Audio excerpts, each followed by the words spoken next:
আসসালামু আলাইকুম প্রিয় দর্শকবিন্দু, আমন্ত্রণ জানাচ্ছি জনতার সময় টিভির সংবাদে। শুরুতেই থাকছে আন্তর্জাতিক সংবাদ শিরোনাম। মাসে ৬,০০০ রোহিঙ্গা অনুপ্রবেশ ও মানবিক করিডর, নিরাপত্তা ঝুঁকির আশঙ্কা। মিয়ানমারের রাখাইন রাজ্যে দেশটির জান্তা সরকারের সঙ্গে বিদ্রোহী গোষ্ঠী আরাকান আর্মির যুদ্ধ যতই তীব্র হচ্ছে ততই রোহিঙ্গা জনগোষ্ঠীর বাংলাদেশে অনুপ্রবেশ বেড়েই চলছে। সংঘর্ষের মধ্যে দুই পক্ষের হামলায় মূল লক্ষ্য হয়ে উঠছে সাধারণ রোহিঙ্গা জনগণ। আর এ কারণে অনেকেই জীবন বাঁচাতে সীমান্ত পেরিয়ে বাংলাদেশে ঢুকে পড়ছে। এক হিসাবে দেখা গেছে প্রতি মাসে ৬,৫০০-এর মতো অনুপ্রবেশের ঘটনা ঘটছে।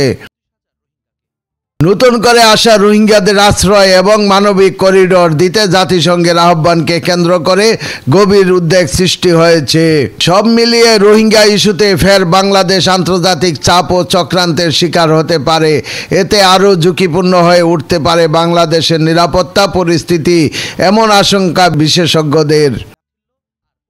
সংশ্লিষ্ট সূত্র জানায়, গত ১.৫ বছরে বাংলাদেশে নতুন করে অনুপ্রবেশকারী রোহিঙ্গাদের মধ্যে ১,১৫,০০০ ব্যক্তির বায়োমেট্রিক নিবন্ধন সম্পন্ন হয়েছে।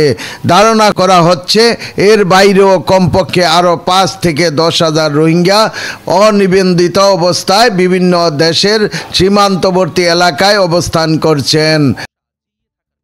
শরণার্থী ত্রাণ ও প্রত্যাবাসন কমিশনার RRRC মোহাম্মদ মিজানুর রহমান শুক্রবার দুপুরে বলেন, দেখা গেছে মিয়ানমারের অভ্যন্তরে জান্তা সরকারের সঙ্গে বিদ্রোহী গোষ্ঠী আরাকান আর্মির যুদ্ধের তীব্রতা বাড়লেই বাংলাদেশে রোহিঙ্গা অনুপ্রবেশ বাড়ে।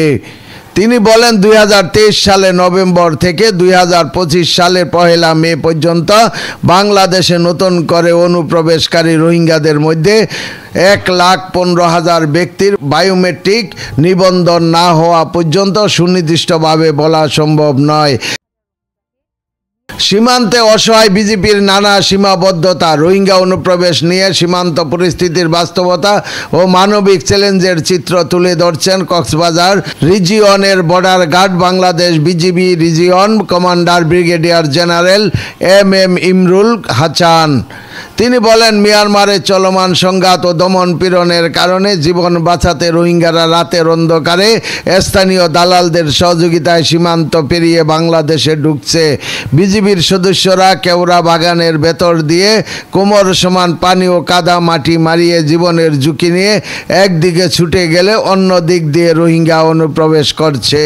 প্রিয় দর্শকবিন্দু, আজকের প্রতিবেদন এই পর্যন্তই শেষ করছি এখানেই। পরবর্তী সংবাদ পেতে আমাদের সাথেই থাকুন। আল্লাহ হাফেজ।